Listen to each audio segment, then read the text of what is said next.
The classroom was small and smelled of chalk and old coffee. A dusty model satellite sat on a table. 4 mismatched chairs made a circle around it. Outside, kids kicked a ball. Inside, the team worked in quiet. Maya held the tiny drone in her hands. Her fingers were steady. She had a calm face. Tarek watched the code on his laptop. Sam tightened a bolt. Ms. Hale stood behind them and smiled. She had taught science for 20 years. She still loved the small surprises of learning. They called the project Little Shield. It began as a class task. Make a tiny satellite model. Test a sensor. Make it track a falling marble. Simple work. But the students wanted more. They wanted to make something that could protect. So they read papers, watched videos, and stayed after school. The first test was a joke. Tarek rolled a marble down a ramp. Sam aimed a tiny camera. The drone blinked. It moved. It sent a signal. The marble missed its mark and hit a stack of plastic cups. The students laughed. They recorded it on a phone. The clip was shaky and bright. It felt like a shared secret. Then the real test came by accident. A small rock fell from the sky. It hit the roof of a garage near the school. The driver called the police. They thought it was a meteorite. The videos spread fast. Ms. Hale had an idea. She called the town hall. She said, "We can help. Come see our project." The town came to the gym. Parents filled the bleachers. A local news van idled outside. The students were nervous. They had to do one clean run. Tarek found a bug in the code. Sam calmed him with a joke about a robot teacher. Maya took the drone and set it on the field. The tiny machine hummed like a bee. A test rocket was launched from a low platform. It was part of the demo. The crowd counted down. 3, 2, 1. The rocket jumped and fell in a safe zone. The drone tracked it. The drone fired a blue pulse of light.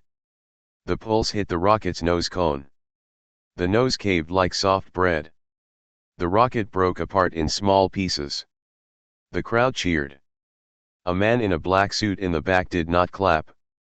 That night, the team celebrated with cold pizza in the lab. They put the broken rocket parts in a jar. They named the jar Proof. Ms. Hale warned them not to tell too many people. Still, the video was online by morning. The town called them heroes. A representative from the city asked to see them. There were emails from journals and one from a company with a glossy logo. Not everyone saw a hero. A black SUV parked near the school the next day. 2 men stepped out and walked slowly to the entrance. They did not look like parents. They had papers in their hands and eyes that watched everything. They asked to speak with Ms. Hale. They said they were from a lab that could help the students grow the project. The team argued the next week. "We should share," said Sam. "People could be safe," he added. "They could patent it," said Tarek. "We will lose control then." Maya looked at them and said, "It is not only ours. It is for everyone. But we must be careful." Her voice was soft. It stopped the fight. At night, the lab was small and dark. A single camera kept watch.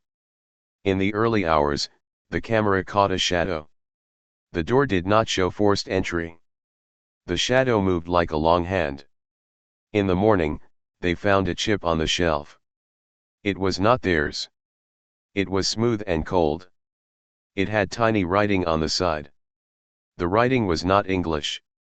They tried to open the chip. The code on it was a mess of numbers and patterns. Tarek stayed up late and wrote a script to read the data. The screen filled with strange math and a map of slow dots that looked like orbits. Sam tapped his fingers and said, "This is bigger than our schoolwork." Word came from the lab in the city. Someone had traced the chip. It linked to a signal that had crossed many satellites. It ended near a place in the sky where few people looked. The students read the report and felt their mouths go dry. They had built a toy that saw more than a toy should see. Ms. Hale sat them down and spoke with a steady voice. "We do not hide from fear," she said. "We learn from it. We do the right thing." Her words were short and plain. They fit in the room like a new shelf. The team made a choice. They would keep working. They would make Little Shield better. They would show the world how small hands could build big things. At dusk, the school lights went out for a moment. The students looked up and saw a bright streak cross the sky. It was small and far, but it moved with purpose. Maya touched the jar with the rocket parts. Her hand closed around the glass. The jar was cold. She said simply, "We start here." The camera blinked once more as the team left the lab. In the white light of the hallway, they did not know what waited. They only knew they had made something that mattered. Outside, the black SUV drove away. Its roof light blinked like a distant star. At midnight the chip woke. A light flickered in the lab camera. Tarek saw it on his phone. The chip glowed blue for a breath. Then it sent a single message, "Identified." The word blinked and went dark. For 1 minute the whole town lost power. Street lights blinked off. Phones went dark. People thought it was a storm. The students huddled in the lab and held their breath. When the lights returned, the chip had left a trail of numbers on Tarek's screen. The numbers looked like a map. They worked fast. Ms. Hale sat at the table and kept the group calm. Her hands were steady. She made tea and put a cup in front of each of them. "We will read it," she said. Slow and sure. Tarek wrote code. He fed the numbers into his laptop. The laptop showed slow dots moving in rings.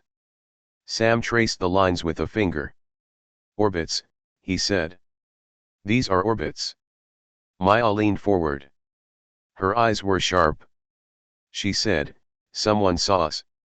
Or we saw them." News came the next morning. The video of the rocket test had millions of views. Offers arrived in emails. A polite man from the city wanted to meet. A glossy company wrote that they had funds and labs. A new lab sent a team in crisp coats. They brought thin folders and polite smiles. They wanted to help. They wanted the chip. They wanted Little Shield. Ms. Hale read the papers. She folded them slowly. "We must be careful," she told the students. "Help can also take." Her voice was simple. The students nodded, but their hands shook. They chose to upgrade. Little Shield would not be a toy now. It would be a node, a small defense unit that could track and make a pulse. The lab in the city offered parts and tools. The team accepted, but they kept their rules. They would test on their terms. They would not sign away the design. The students worked in the new nights. Sam built a stronger frame. Maya designed a simple targeting ring. Tarek rewrote the code to read the strange map on the chip. The node hummed like a small engine. They learned to make its pulse short and sharp. They practiced on metal cans and model rockets. Each test was careful. Each test taught them a small truth. Word spread. A rival scientist appeared on the news. He called himself Dr. Voss. He had a loud voice and a patent firm. He said the technology must be sealed and owned. He said companies would make it better and faster.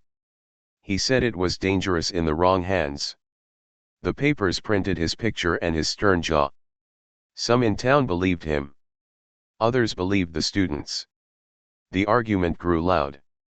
Sam wanted to hand the work to the lab. He feared accidents. Tarek feared control. Maya watched both and thought of the chip and the map. She felt very small in a big storm. Ms. Hale kept them together. She taught them how to speak. She taught them to say what they meant in plain words. They wrote a plan for a public demo. The plan showed the node on a table and a small incoming object on a screen. They would show how the pulse could break a harmless target. They would show safety measures. They would show how simple steps could protect many. On the day of the demo, the gym was full. Moms and dads, a teacher from the next grade, and a man in a suit with a lapel badge stood in the crowd. The media came with bright lights. The students tried to breathe. Maya stood at the front. Her voice was calm as she explained the basics. Her words were short and clear. People listened. The demo started smooth. The node tracked a model missile.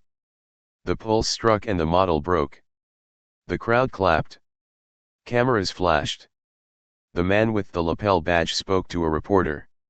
He looked pleased. For a moment the team felt safe. Then the radar screen changed. A whisper of numbers grew into a line. The gym hushed. The radar said, "Object approaching estimated size, large." The number that followed made Sam's face go white. The object was 5 times larger than anything they had tested. It moved fast and aimed toward the city. Maya looked at the screen. Her heart beat loud in her ears. She had one choice and 1 minute. The node was small. It had a range, but only if fired correctly. The crowd backed away when the voice from city control came through the speaker. "Clear the area. This is not a drill." Outside, the town began to buzz with sirens. Phones filled with alerts. On the stage, a reporter stumbled and dropped a microphone. The students stepped back to the safe line. Their hands were steady enough for now. They had built a thing that could track. But could it stop something 5 times larger? Could it stop a real threat? Maya found her voice and said, "We must try." Tarek looked at the map on his screen. The chip's orbits blinked like a faint call. Sam checked the node's power and saw the bolts were full. Ms. Hale held her hand and said, "Do what you can. Be brave and careful." The node hummed. The radar counted down. The room felt very small. Outside, a wind picked up and blew a paper across the gym floor. The object would be in range in seconds. The students pinched the safety cover and prepared to fire. Then the gym lights dimmed and the speaker cut out. A thin voice came back, rough and urgent, "We cannot guarantee your safety. Evacuate now." The crowd rose and filed toward the doors. The students stayed. They had one chance. The map on the screen showed a line. The chip had glowed again that week and shown them a point. It sat like a small key in Tarek's code. Maya clenched her jaw and reached for the switch. The camera in the lab blinked as if to watch. The node warmed and made a small sound like a held breath. Outside, sirens screamed nearer. The city was warned. The students had to act. The last words before the cut were simple and sharp, "It is bigger than we thought." Sirens screamed like animals. Red lights cut across the gym windows. The students stood frozen under a bright stage light. The radar on the screen pulsed in slow green. The object would hit in 3 minutes. Maya felt time shrink. Her fingers moved on the board like they were part of the machine. Tarek watched numbers fall on his laptop. Sam kept his hand on a wrench like a talisman. Ms. Hale stood behind them and did not speak. Her face was calm but tight. Outside, people ran in the street. Cars stopped at odd angles. A dog barked and then fell silent. Phones filled with warnings. The crowd in the gym pushed back to the safe line. The reporter who had smiled earlier looked pale. He covered his mouth with a hand. The man in the lapel badge was gone. The radar painted the sky with a slow dot and then a line. The object moved with purpose. It was not tumbling like space rocks do. It was guided. The students had tested on cans and model rockets. They had never faced a guided object. Maya took a breath. Her voice was small and clear. "We fire on my command," she said. The team nodded. Tarek checked the code one last time. The chip's map blinked like a small star on his screen. The node hummed and warmed. It tasted of oil and new metal. They had one chance to aim. The node's pulse had to strike the right spot to break the object into harmless pieces.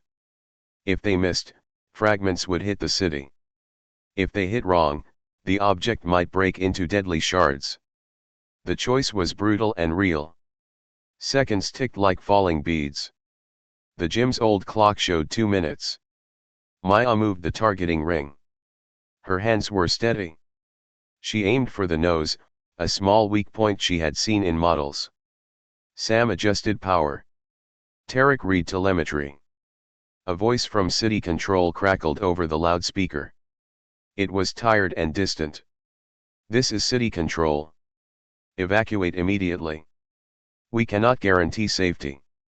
The words were a cord that pulled at every stomach. Parents pushed forward, but they were held back by staff.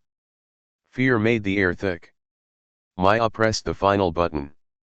The node opened its shutter like an eye. Light spilled out. The pulse was not loud. It was a blue thread that cut the dark.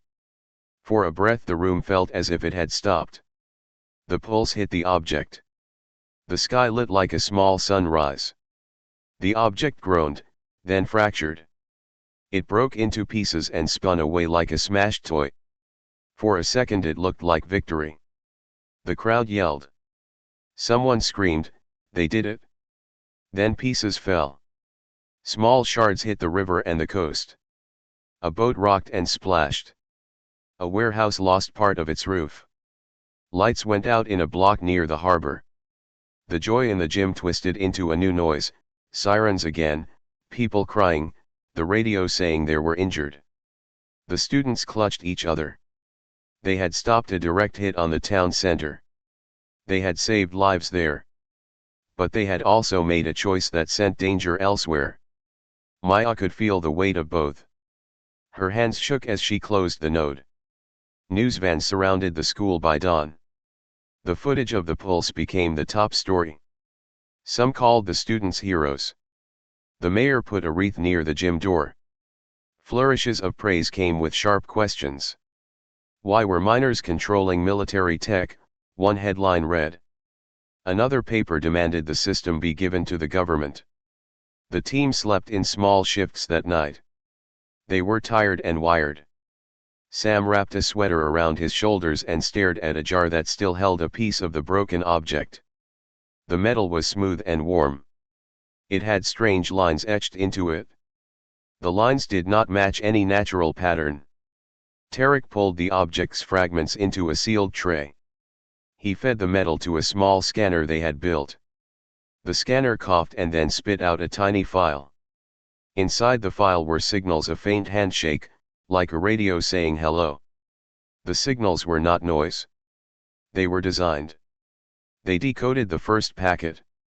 It was a short message of numbers and symbols. Tarek's screen filled with a pattern he had seen before. His face went very white. He called Maya over. The two of them looked at the line that formed on the monitor. Their breaths came slow. The pattern matched the chip's map. The same slow dots.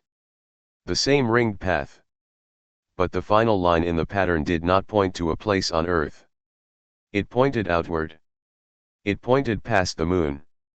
It pointed to a point far beyond the planets. Maya's mouth made no sound. The gym felt very far away. Sam whispered, "What is that?" Tarek did not answer. He replayed the handshake. The playback showed a tiny blink, one pulse from a distant transmitter. The trace had been activated after their strike. Outside, the city lights seemed faint. People argued on the news about blame and praise. Officials demanded custody of Little Shield. Lawyers wrote letters. The world wanted answers. In the smallest lab corner, the students held the broken metal and the cold chip. They had aimed and fired. They had saved and hurt. And now a new question sat heavy in the room, heavier than any tool. Who had sent the guided object? The data showed a direction. The direction showed a light. Tarek looked up from the screen. His voice was a thin string. "This trace," he said, "it's not from Earth. Morning came with papers. The mayor's office sent a courier. The envelope was thick. Inside were legal forms. The forms said the city would take control of Little Shield at noon. They would move the node to a secure site. They would put adults in charge. The team read the papers at the lab table. The words were sharp. Sam slammed his fist on the wood. They will lock it up, he said. They will bury it. Tarek chewed his lip. They will sell it, he whispered. Maya looked at them and felt a tight knot form in her chest. Ms. Hale spoke slow. We must not be childish, she said. We must think. Her voice was steady. She suggested a plan. They would hide the most important parts. They would let the city have the cover. But they would keep the heart of the node safe. It was small and could fit in a shoebox. The team agreed. They worked fast. They labeled boxes and moved parts to lockers. They pretended to pack for a field trip. They smiled at parents and teachers who came to the school. Outside, a truck idled with men in uniforms. The team felt watched. That night, someone cut a wire. The node failed during a test. Sparks flew. The team rushed in. Sam found the cut and cursed. It was a clean slice. Not an accident. The tool marks showed careful hands. They knew then that someone had tried to sabotage them. Fear changed their sleep. They took turns watching the lab. They set extra cameras and passwords. Ms. Hale wrote a list of people they trusted. The list was short. Commander Reyes came at dawn. He was a tall man with gray hair and slow eyes. He wore no uniform. He had been a commander in the Space Force. He had once taught at a university. He had seen things most people never saw. He found the students because Ms. Hale called an old number and left a long message. Reyes did not ask for papers. He did not want money. He wanted the truth. He listened to their story with his hands folded. He did not smile. When they finished, he sat back and said, "You did not ask to be heroes. But you are right to be careful." He brought a small box. Inside was a device no bigger than a phone. "This will help," he said. "It will not make your work a weapon. It will let you listen farther." Maya held the device and felt a cool edge. It smelled of metal and salt. The commander taught them a trick. He showed how to tune the node to a narrow band. He spoke in plain words. He said the band was often used by deep space probes. "It is quiet," he said. "But someone uses it to talk to things far away. If we listen, we may hear a voice." He warned them to be careful. "Not all voices are friendly," he said. They worked through the night. Sam soldered new wires. Tarek wrote a new listener program. Maya tightened bolts. Ms. Hale kept the kettle warm. The node came alive again, this time with a new ear. The box from Commander Reyes fit under the chassis like a heart. When they tested the listener, it hummed. At first there was only noise. Then a pattern rose, thin and repeating. It was a signal. The signal was not like the chip or the object fragments. It was steady and slow. It had a rhythm that filled the lab. Tarek fed the signal to his program. On the screen a line crawled and then blinked. The signal carried maps and timing. It pointed at a spot in the sky. The data was aimed like a finger. The students leaned close and read the coordinates aloud. They did not sound like numbers. They sounded like a call. Reyes watched with a face that did not change much. "A broadcast," he said. "Someone is telling machines where to go." His voice was low. The room felt cold. The commander gave them one more thing. A small, crude manual from his older days. It had a simple idea. If someone was sending orders, the orders might use a pattern. The manual showed how to match the pattern and confuse it. It used small pulses and delays. It was clever in a low way. It used human weakness, unpredictability. They planned quickly. The gym became a war map. Whiteboards filled with lines and marks. Ms. Hale drew a clock. Maya spoke in short sentences. We make it noisy, she said. We break their beat. Sam nodded. Tarek mapped the times. The plan was simple and messy. It used many small nodes. It used radio tricks and lights and delays. It used the skin of human ideas. Before they could try the plan, new images arrived. The projector in the lab turned on and fed a view from a sky monitor. At first it showed a dot. Then another dot. Then many dots. They blinked like distant lamps. The projector zoomed out and the dots became a pattern. The dots were not random. They moved in lines. They formed groups and then split. On the screen they looked like a slow flock. In the room, breath stopped. The image did not match meteor storms. It moved like machines.